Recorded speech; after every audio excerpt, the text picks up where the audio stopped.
Walmart's Black and Unlimited platform is making it easier than ever to support Black-owned brands. When you go to walmart.com/Black and Unlimited, you'll not only get to shop products from Black-owned brands, but also learn about founders like Janelle Stevens of Camille Rose, which specializes in products for naturally curly hair. And there are many more awesome products that you have yet to discover. It's all easy to find with Walmart's Black and Unlimited platform. Join in on celebrating Black brands today and every day at Walmart. We are Black and Unlimited. Visit walmart.com/Black and Unlimited to discover more. That's walmart.com/Black and Unlimited.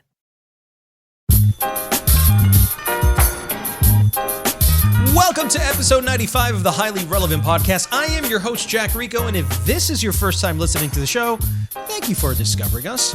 Well, on this episode, film and culture critic Mike Sargent, good friend of mine, joins me to discuss two recent movie releases, which either you've already seen or will soon see, that affected me in very different ways. Venom and A Star Is Born. One I loved and one I hated. You take a guess at which one's which. But before we dive right in, let's begin with the most highly relevant news and entertainment. Let's begin with the top movie news of the week. Michael Pena will star in the film adaptation of Fantasy Island. A Star Is Born actor Anthony Ramos will star in the movie adaptation of In the Heights from Lin-Manuel Miranda. Ryan Coogler will return to direct Black Panther 2 for Marvel, and Scarlett Johansson will get paid $15 million by Marvel to do a Black Widow movie. In TV news, Alec Baldwin's new show, The Alec Baldwin Show, premiered this week on ABC. Catch it on demand. Netflix cancels Marvel's Iron Fist after 2 seasons. Kevin Hart will be creating content for Nickelodeon. Hulu will have a drama done by hip-hop legends Wu-Tang Clan. Issa Rae will star in American Princess, and according to a recent study, there are more diverse TV directors than ever. Switching over to music, Grammy nominations will be announced December 5th. Bad Bunny and Drake's M.I.A. is the first Spanish track to hit number 1 on Apple Music's U.S. Top Songs chart. The ratings for the American Music Awards was down 28%. J Balvin and Cardi B will perform at this year's Dominican Republic's Electric Paradise Beach Festival, and Usher has dropped a new trap album called A, and fans are not happy. And in digital and social media news, Facebook joins Amazon, Apple, and Google with its own video in-home device called Portal. Google is shutting down Google Plus after user data exposed, and Twitter has announced that moving forward, every emoji will be counted as the same number of characters toward your tweet's 280 character count. And joining me now is Mike Sargent. You can hear him on WBAI here in New York, and you can see him on TV at Fox Business News as well as PBS. Mike Sargent, I've been wanting to talk to you for quite some time. Jack Rico. How you doing, my man? I'm all right, man. How are you? Well, having problems with this Venom movie, and let's get right into Venom.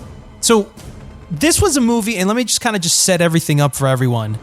So Sony, back in 2015, was probably losing the rights to Spider-Man. And Marvel, which has been so successful, knows and understands that Spider-Man is part of the core fabric of their brand, of their company, and of their history. They're really not Marvel if Spider-Man's not involved. And so they've been talking to Sony for so long about getting those rights back, because let's remember what Marvel used to do, what the business of Marvel was licensing a lot of these characters to movie studios, and they would get a nice, fee until they started doing Marvel Studios. And then they kind of wanted it back, but Sony didn't want it. And so what they did is they created these two Andrew Garfield started doing these remakes. That was very soon. And then when that kind of failed, and I wouldn't say fail, it wasn't a disaster, but it just didn't make enough money for them to say, okay, we got a winner here. That's when Marvel stepped in, and they came up with this interesting negotiation where they decided to kind of say, all right, Sony, look, don't give me the rights. You don't want to give me the rights, obviously, but why don't you allow me to have creative control of the character? And one of the things that we want to be able to do as a part of this agreement is we want to be able to use him for 4 or 5 movies, okay? When we squeeze him into Avengers, we do the Homecoming and maybe a sequel, et cetera, and that's where Tom Holland came in. So the deal set right now is that Marvel has creative control of the Spider-Man character and is allowed to use it within their Marvel Studio movies while Sony funds it and distributes the film. And so far, so good. And then the reason they're doing Venom is because they still want to maintain the rights. That's why we're seeing this Venom. But Marvel's really, At the beginning of the film, it says it's in association with Marvel, but I don't really think that there is any creative control there from Marvel because the movie sucks. It is one of the worst superhero films of all time. And I am including Punisher Warzone, which I happen to think is the absolute worst one that has ever been made, Spawn, and put Batman and Robin with Schwarzenegger's Mr. Freeze in there as some of the worst examples of superhero films ever put to film. And I believe that Venom is not just one of them. It's probably top 2, top 3, Mike. Well, what did you really think of the film? Well, here's the thing. I felt similar to you. I felt that, okay, first let me also say that Sony had been developing Venom since Spider-Man 3 with the original Spider-Man where Topher Grace played Venom. And like you said, I actually like that one even better. And that was pretty bad. But like you said, through various iterations and their deal, when I went to see it, and I think you were at the same screening, when it said in association with, everybody laughed. Everybody laughed because they already knew. And now let me also say this for myself to set things up. I really liked Ruben Fleischer. I really loved Zombieland. I thought 30 Minutes was a little bit underrated. I thought that was pretty good. That was pretty good too. Yeah. And I thought it was really going to be like the next, 48 hours or something. But I do like him. I do like his sensibilities. But what I sensed here was, I wonder what Solo would have been like if they had let the two guys who were originally directing it continue, because this feels like it was written with one tone. The whole first hour of the movie was really the setup for us to get to the main conceit. A guy is semi-possessed by an alien being that he has conversations with. And that's kind of a funny setup, and I can see where they're going, and they left it open for a sequel. This wasn't supposed to be funny, Mike. Well, that's what I'm getting at. That's what I'm saying. Ruben Fleischer makes funny films. Funny horror films. Funny horror films. He does. And I like his sensibilities, but it seemed mismatched with the script. Exactly. The script has all these things happening. So I felt that for me was the conflict. Jeff Pinker, Scott Rosenberg, Kelly Marcel, I don't know what they did. And I know Pinker and Rosenberg wrote the story, but it for what Ruben Fleischer does, it didn't work, and it was so ridiculously uneven that it's almost as if Fleischer said, this is never going to work, so let's just balls out be absolutely ridiculous. Now, I heard some people walking out of the theater saying they loved it. It's the best superhero movie they've ever seen. Okay. And what's interesting about that is what makes Venom, why I don't think Venom's going to completely bomb, though critics clearly will trash it. It's already made $80 million at the box office. That's right. And I'll tell you why. Because it's so different, it's so bizarre, it's so uneven that, you do laugh. And it's a ludicrous film. Here's the thing, man. This movie is borderline cult classic now. Mm-hmm. Where it is so because bad. It's so off the wall, right? Because it's so off the wall and so terrible in every single category. I mean, this is embarrassing for Michelle Williams. I don't know how Michelle Williams can look at herself in the mirror after winning an Oscar and doing this garbage of a movie. Let me explain. Listen. Okay, I was just going to say, just look at the spirit and look at the talent there and tell me Scarlett Johansson was able to bounce back from that. I mean, I was aghast that Riz Ahmed, who did The Night Of on HBO, which is one of the best TV shows I've seen in years. So let me explain to people exactly what you can expect from Venom when you walk into the theater, okay? Because I think that there's too many opposite points of views of what this movie exactly is. Venom is a slapstick, campy comedy that's sprayed with some action. The problems with it is that no one was expecting that to be like that. They were expecting sort of a horror Spider-Man mixed in with a rated R heaviness that they toyed with. I mean, they curse. There's some moments where Venom eats people's heads, which is not frightening at all, but maybe it's frightening for a 7-year-old. The writing is lackluster. This is the problem with the film. The writing is uneven. It's lackluster. Nothing jumps. I had thoughts of walking out at one point because I thought it was so bad. The person that I went with was a guy that's written and that's drawn so many Marvel covers, including Spider-Man. And I was just looking at him and go, how is Marvel even in association with them? And Tom Hardy can't do any comedy. I just think that the dude is not a comedian. I think everything he tried to portray was him completely off-brand, and I just felt like it wasn't working. He has to stop mumbling.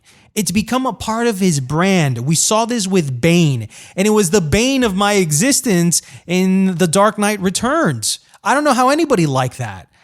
He has the bizarre facial tics. It was an absolute disaster. This is a movie better enjoyed high on life.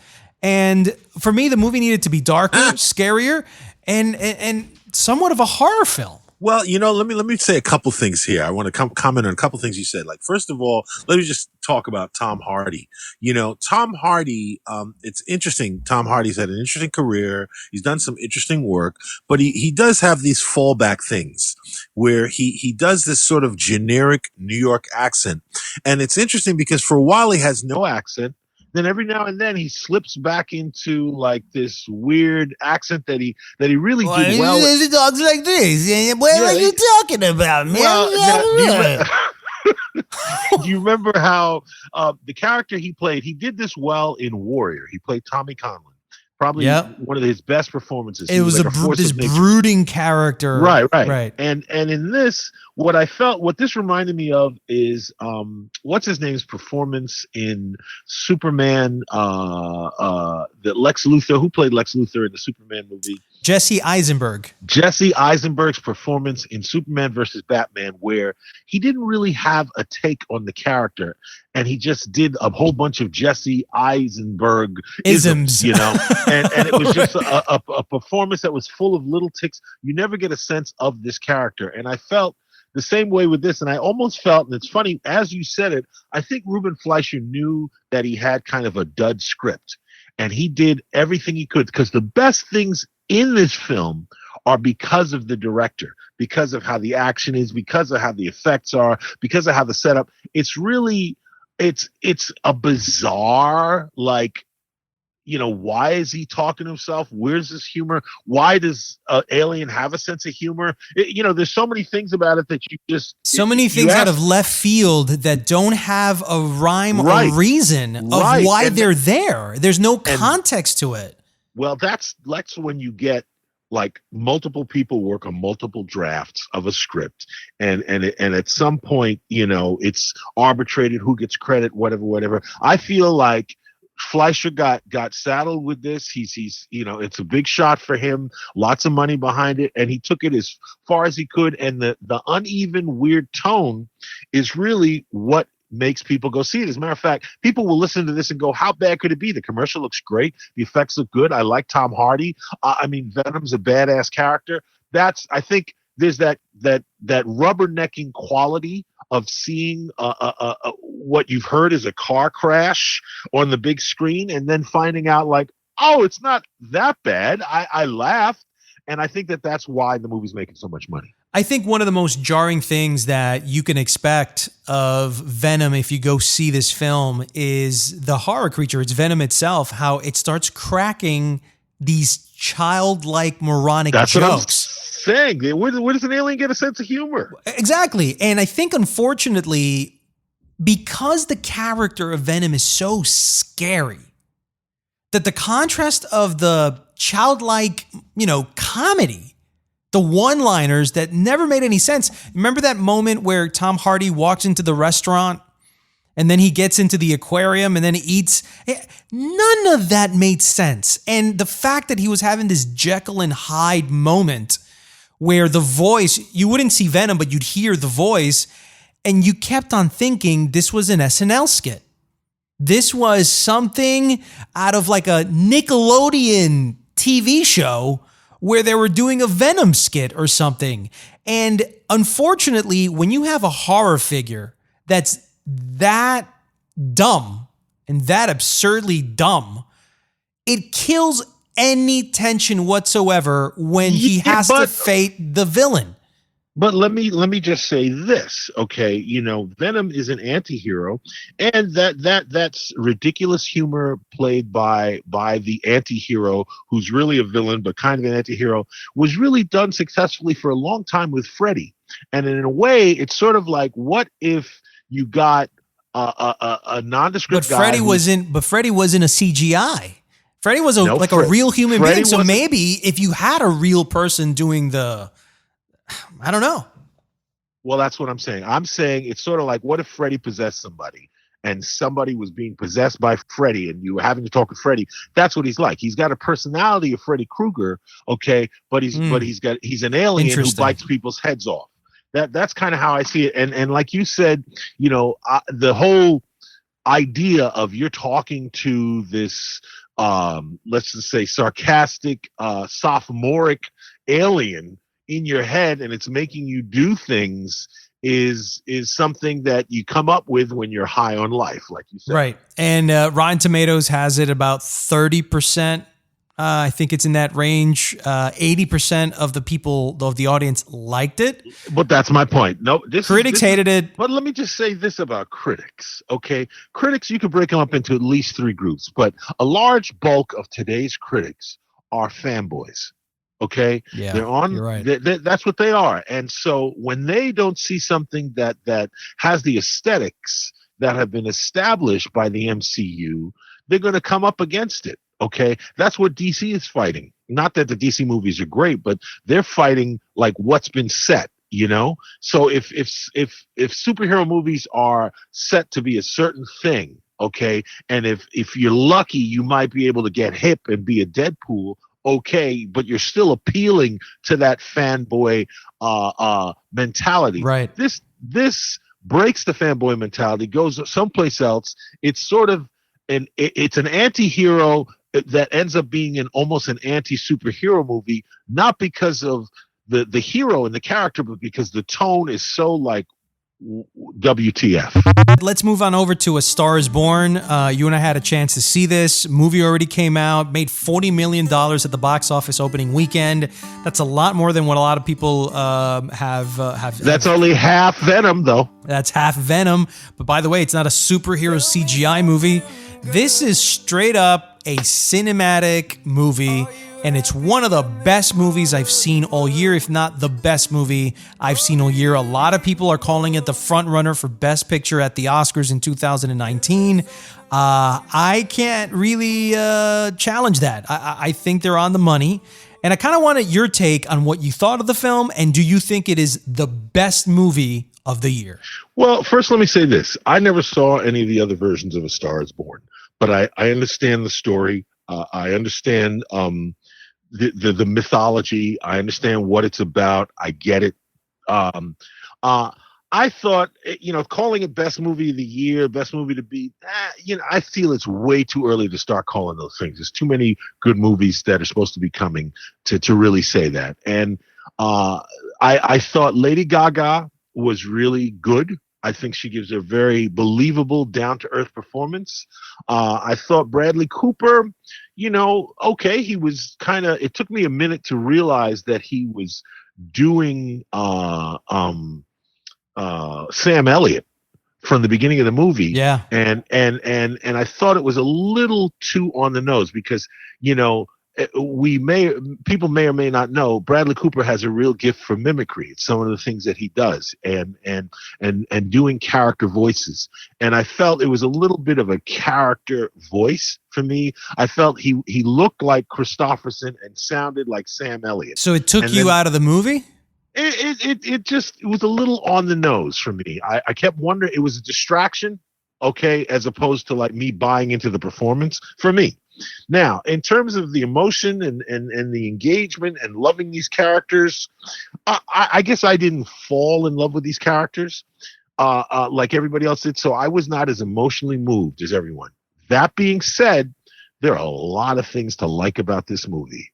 the performances, the singing, the songs, the little moments, the direction. I have to say, Bradley Cooper, to me now, is following in the footsteps of a Clint Eastwood, Ben Affleck, a Kevin Costner, Right. Yes. Denzel Washington. These actors who really are storytellers and know how to tell a story, and can do it even if they're at the center of it. Absolutely. And this is a movie about alcoholism. It's a movie about family dysfunction. It's a movie about old generations versus new generations. And it's interesting. Somebody brought up in an article that I was reading about the film about how this could be male versus female. And it's interesting because I didn't necessarily fall upon that, how as a man, I need to be the star and I can't allow you, the woman, to be the star. And how does this movie fit into the Me Too Time's Up movement? There's no sexual harassment here or anything, but it's really more about male domination and being hurt that a woman's taking your limelight. But I didn't think that this film in particular positioned those two genders together to fight. I think that that's what differentiates this slightly from the previous versions where that might have been the case, right? I didn't feel that I think, okay, one, this is a love story. And as a love story, cliche as it sounds, that kind of makes it a chick flick, okay? But what else it is also is, traditionally, we see the man behind the woman, making her the star maker. And he's not so much a star maker. She's a star who's born. He sees in her what he has lost in himself. And that's really, and she helps him he helps her find herself. And I thought that was a little heavy-handed too. Him saying, "Yeah, you got to be yourself, be yourself." That was a little heavy-handed. But I thought that the how they pass and what they give to each other, I thought was strong. But I didn't think it had so much to do with gender. I think the gender roles sort of are a given. I mean, they touch upon the idea of her having an image and having backup dancers and being the sexy girl and wearing makeup now because she didn't wear makeup in the beginning. And I get, but I thought that was more about image as opposed to being objectified. I thought they strayed away from that purposely because that's not what the movie's about. There have been other movies that have done that really well. What do you think the movie's really about? I think the movie's really about what you can feed your passions, okay? You can feed your ego, but what feeds your soul? And what I thought the movie was really about was, he was telling her to be true to herself and her music and everything, but he wasn't being true to who he was. He wasn't owning his own stuff. He was medicating, he was drinking, he was falling into a pit, okay? And unfortunately, I don't think not because this is the fourth time telling this story, I think that ultimately the filmmaking here is stronger than the actual story and the message. I think the story and the message is bordering on cliche, okay? But I think that it's so well done that, like Avatar, where it's a fairly simple story. We've seen the story a million times. It's a simple story well told. That's my... A couple of things that made me really love this movie is, number one, I had no idea that Lady Gaga was loved so much by the cameraman. I mean, she's beautiful, she's talented, but she's magnetic. There was almost something hypnotic about her eyes, and I just could not detach myself from looking at her deep inside her soul. She had this character nailed down so perfectly. And I thought that Bradley Cooper was unbelievable here. He was also magnetic. And when you had these two magnetic characters together, the chemistry was off the charts. You felt that he was awestruck by her talent and just awestruck by her beauty and her authenticity. And her authenticity of playing this character was kind of like the character she was kind of born to play. And so I agree with you. And so you add the music, the soundtrack, which she mostly wrote, from what I understand, that really gave the movie this sort of gravitas, this gravitas and this depth that really sucked you into the story.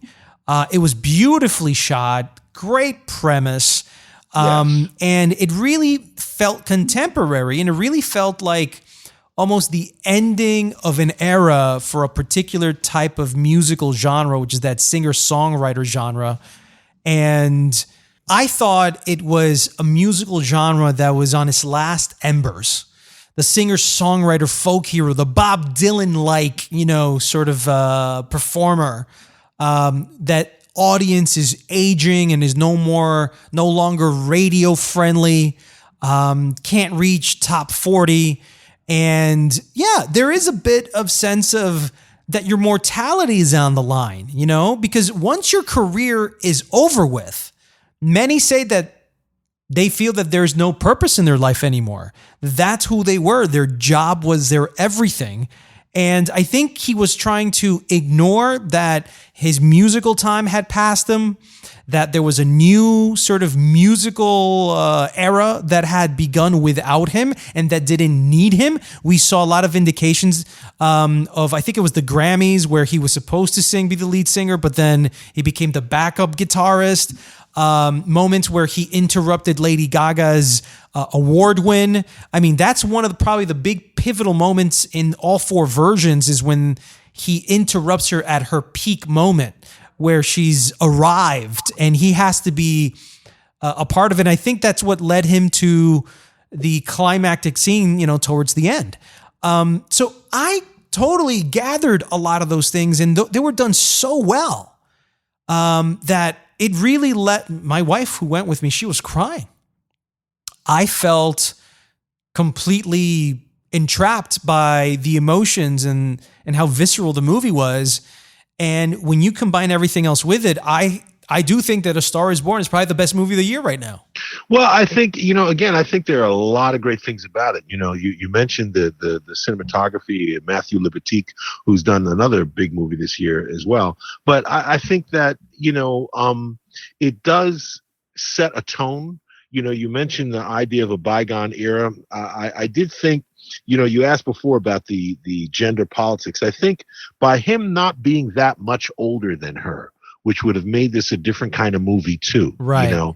He's only a little bit older than her. He's got this maybe isn't 10. Sinatra and Mia Farrow. Right. So yeah, exactly. So, there's that, but there's also, something that I think is very important you touched upon, and that I think is a theme of the movie is relevance. When you're an artist, how do you stay relevant? You're starving, you're coming on your way up, and you got this to say, that to say. How do you stay relevant? If you're a Paul McCartney, or if you're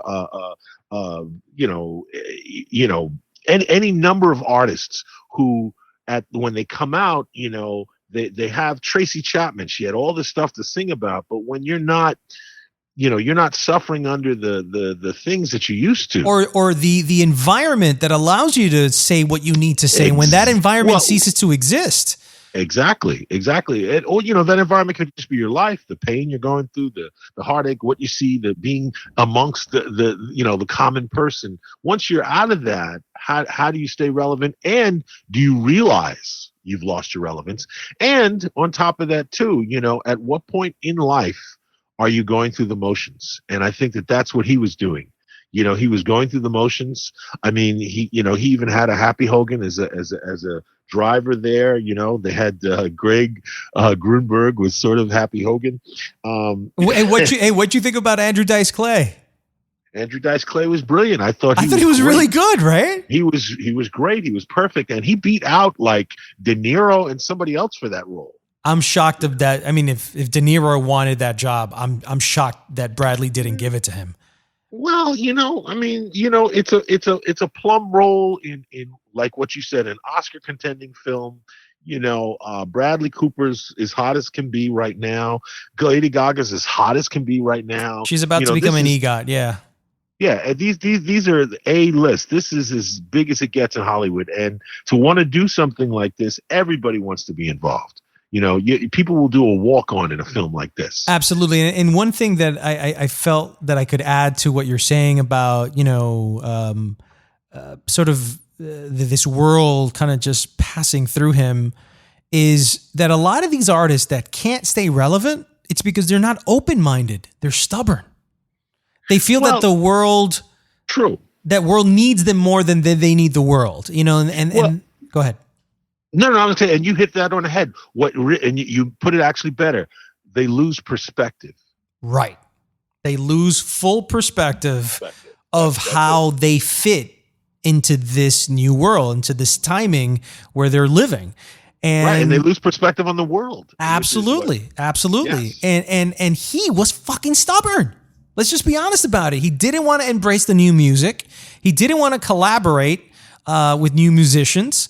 He resented new producers and the sound and the marketing behind it. There was a moment where he sees Lady Gaga's face and it's just like, constantly rolling his eyes and just making jabs and comments, not at her, but at the machine that he disagrees with.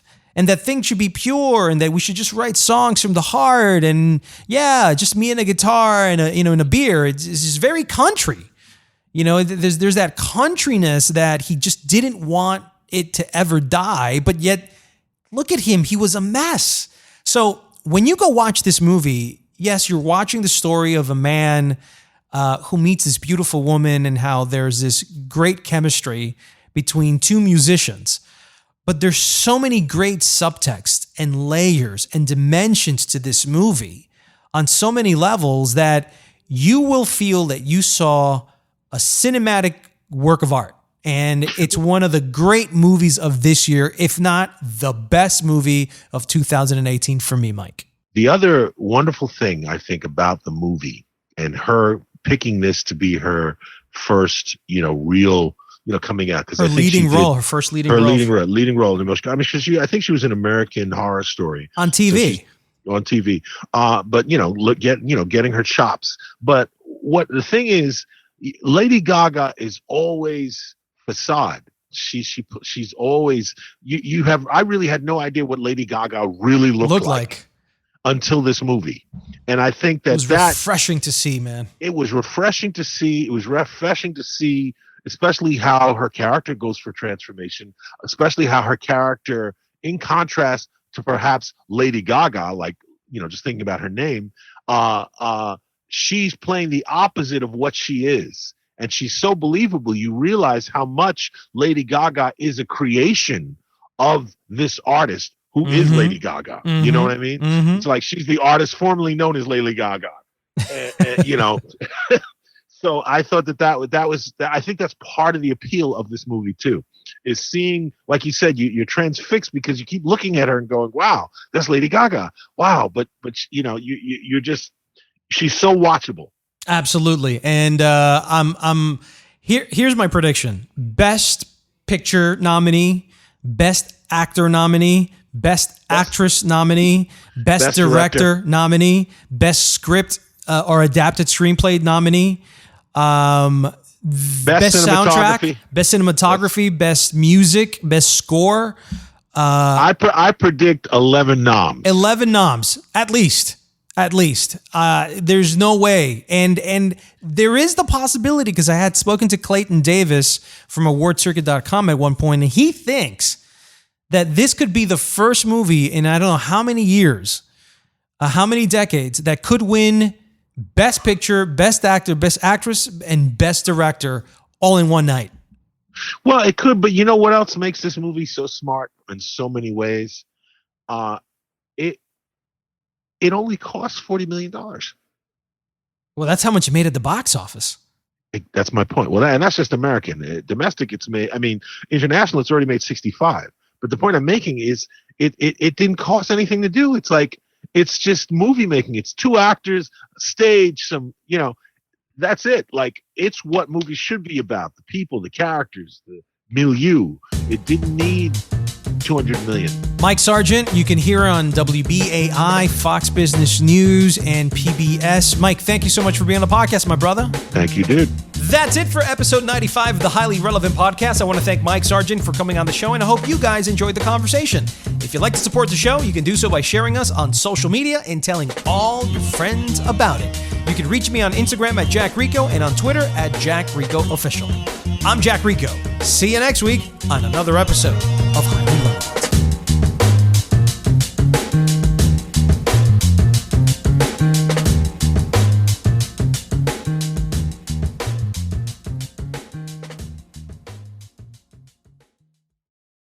Walmart's Black and Unlimited platform is making it easier than ever to support Black-owned brands. When you go to walmart.com/Black and Unlimited, you'll not only get to shop products from Black-owned brands, but also learn about founders like Janelle Stevens of Camille Rose, which specializes in products for naturally curly hair. And there are many more awesome products that you have yet to discover. It's all easy to find with Walmart's Black and Unlimited platform. Join in on celebrating Black brands today and every day at Walmart. We are Black and Unlimited. Visit walmart.com/Black and Unlimited to discover more. That's walmart.com/Black and Unlimited.